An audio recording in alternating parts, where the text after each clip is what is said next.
কাহিনীর শুরুতেই আমরা দেখি চারদিকে যুদ্ধ, আগুন আর ধ্বংসের মধ্যে কিছু মানুষ আকাশ থেকে পানিতে পড়ছে। প্রথম দেখাতেই মনে হবে পৃথিবী বুঝি শেষ হয়ে গেছে, কিন্তু আসল চমকটা এখানে, কারণ এই যুদ্ধটা বর্তমানের না, ভবিষ্যতে। আর যাদের আমরা মরতে দেখছি তারা এসেছে আজ থেকে 28 বছর পরের পৃথিবী থেকে। এরপর গল্প আমাদের নিয়ে যায় ড্যান নামের একজন সাধারণ স্কুল টিচারের জীবনে। বাহির থেকে সাধারণ হলেও ভিতরে ভিতরে সে নিজের জীবনে অনেক হতাশ। সে আর্মি রিসার্চ ল্যাবে চাকরির স্বপ্ন দেখেছিল, কিন্তু সেদিন সে জানতে পারে তাকে রিজেক্ট করা হয়েছে। একদিকে ক্যারিয়ারের ব্যর্থতা, অন্যদিকে নিজের বাবার প্রতি বছরের পর বছর জমে থাকা রাগ, সব মিলিয়ে ড্যানের জীবন তখন পুরো ভেঙে পড়ার পথে। ঠিক সেই সময় পৃথিবীতে ঘটে যায় এমন এক ঘটনা যেটা পুরো মানব জাতির ভাগ্য বদলে দেয়। একটা ফুটবল ম্যাচ চলাকালীন হঠাৎ স্টেডিয়ামের মাঝখানে খুলে যায় এক রহস্যময় পোর্টাল, আর সেখান থেকে বেরিয়ে আসে ভবিষ্যতের সৈনিকরা। তারা সবাইকে জানায় 2051 সালে পৃথিবীতে ভয়ঙ্কর এলিয়েনদের আক্রমণ হয়েছে,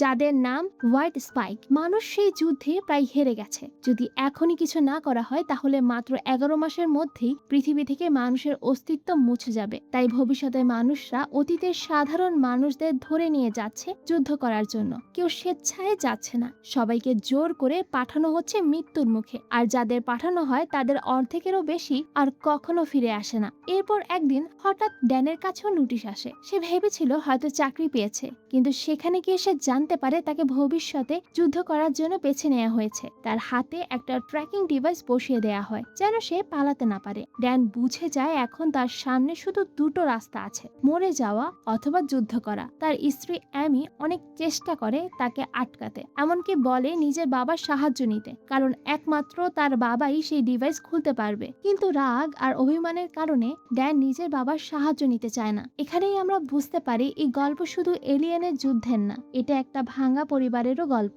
এরপর শুরু হয় সবচেয়ে ভয়ঙ্কর অংশ। ড্যান আর আরো অনেক সাধারণ মানুষকে টাইম মেশিন দিয়ে পাঠানো হয় 2051 সালে, কিন্তু মাঝপথে সিস্টেমে গন্ডগোল হওয়া মাত্রই তারা সবাই মাটিতে নামার বদলে আকাশ থেকে পড়তে শুরু করে। অনেকেই মাটিতে পড়েই মারা যায়। সৌভাগ্যবশত ড্যান একটা সুইমিং পুলে পড়ে বেঁচে যায়। চারদিকে তখন শুধু ধ্বংস আর এলিয়েন। কোনো শহর নেই, কোনো নিরাপদ জায়গা নেই, মনে হয় যেন পৃথিবীতে আর কোনো মানুষ নেই। এরপর ড্যানদের একটা রিসার্চ ল্যাবে পাঠানো হয়, যেখানে নাকি গুরুত্বপূর্ণ গবেষণা চলছিল। কিন্তু সেখানে গিয়ে তারা দেখে সবাইকে এলিয়েনরা মেরে ফেলেছে। সেই এলিয়েনগুলো এতটাই ভয়ঙ্কর যে গুলি পর্যন্ত ঠিক মতো কাজ করে না। তাদের গতি, শক্তি আর হিংস্রতা সবকিছু মানুষকে হার মানায়। ল্যাব থেকে গুরুত্বপূর্ণ বায়োলজিক্যাল স্যাম্পল নিয়ে বের হওয়ার সময় শুরু হয় এক রক্তাক্ত যুদ্ধ। একের পর এক সৈনিক মারা যেতে থাকে। বিস্ফোরণ, চিৎকার আর এলিয়েনদের আক্রমণে পুরো জায়গাটা নরকে পরিণত হয়। কোনো মতে বেঁচে যাওয়ার পর ড্যানের সাথে পরিচয় হয় ডোরিয়ান নামের এক লোকের, যে তৃতীয়বারের মতো ভবিষ্যতে এসেছে। কারণ তার ক্যান্সার হয়েছে, তার হাতে খুব কম সময় আছে, তাই সে চায় মৃত্যুর আগ পর্যন্ত যুদ্ধ করেই মরতে। এই অংশটা গল্পকে আরো ইমোশনাল করে তোলে, কারণ এখানে সবাই শুধু পৃথিবী বাঁচানোর জন্য নয়, নিজের জীবনের কারণ খুঁজতেও যুদ্ধ করছে। এরপর গল্পে আসে সবচেয়ে বড় টুইস্ট। ড্যানকে নিয়ে যাওয়া হয় এক কর্নেলের কাছে, আর সেখানে গিয়ে সে জানতে পারে এই কর্নেল আর কেউ না, তার নিজের মেয়ে মুরি। ভবিষ্যতে বড় হয়ে সে মানবজাতির শেষ আশার প্রতীক হয়েছে। কিন্তু মুরি তার বাবাকে দেখে খুশি হয় না, কারণ ভবিষ্যতে কোনো এক সময় ড্যান নিজের পরিবার ছেড়ে চলে গেছে, আর কয়েক বছর পর সে মারা যায়। এই কারণেই মুরির শৈশব পুরো ভেঙে গেছে।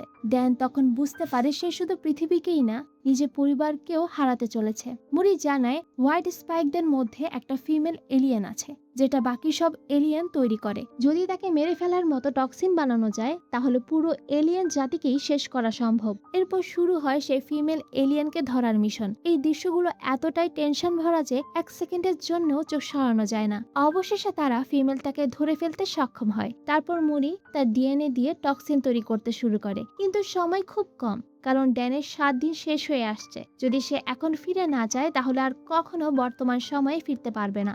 অবশেষে মুরি সফল হয়, টক্সিন 100% কাজ করে। কিন্তু ঠিক তখনই ফিমেল এলিয়েন জেগে উঠে চিৎকার দেয়, আর হাজার হাজার পুরুষ এলিয়েন আক্রমণ করে বসে। পুরো বেস ধ্বংস হয়ে যেতে শুরু করে, চারদিকে শুধু মৃত্যু। ড্যান আর মুরি কোনো মতে টাইম মেশিনের দিকে এগোতে থাকে, কিন্তু শেষ মুহূর্তে ফিমেল এলিয়েন মুরিকে ধরে ফেলে।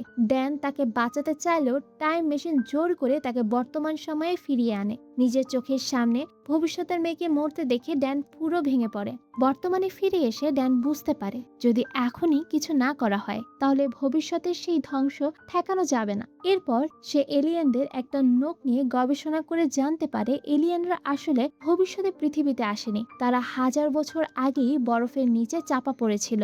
বরফ গলার কারণেই 2051 সালে তারা বেরিয়ে আসে। এই তথ্য জানার পর ড্যান, ডোরিয়ান, চার্লি আর তার বাবা মিলে রাশিয়ার এক গ্লেসিয়ারে যায় যেখানে সেই এলিয়েন স্পেসশিপ লুকিয়ে ছিল।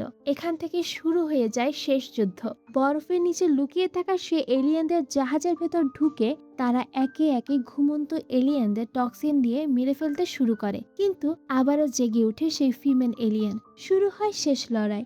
ডোরিয়ান নিজের জীবনের কথা না ভেবে জাহাজ উড়ায়। ড্যানের বাবাও নিজের জীবন বাজি রেখে ছেলেকে বাঁচায়। শেষ পর্যন্ত ড্যান সেই ফিমেল এলিয়েনটাকে হত্যা করতে সক্ষম হয়, আর সেই মুহূর্তেই বদলে যায় ভবিষ্যৎ। পৃথিবী ধ্বংস হওয়ার আগেই যুদ্ধ থেমে যায়। শেষে আমরা দেখি ড্যান নিজের পরিবারের কাছে ফিরে এসেছে। এবার সে সিদ্ধান্ত নেয় যে ভুলের কারণে ভবিষ্যতে তার পরিবার ভেঙে গেছে সে ভুল আর সে কখনো করবে না। আর এভাবেই শেষ হয় এক অসাধারণ টাইম ট্রাভেল আর এলিয়েন যুদ্ধের গল্প, যেখানে শুধু পৃথিবীকে না, একটা পরিবারকে বাঁচানোর লড়াই দেখানো হয়।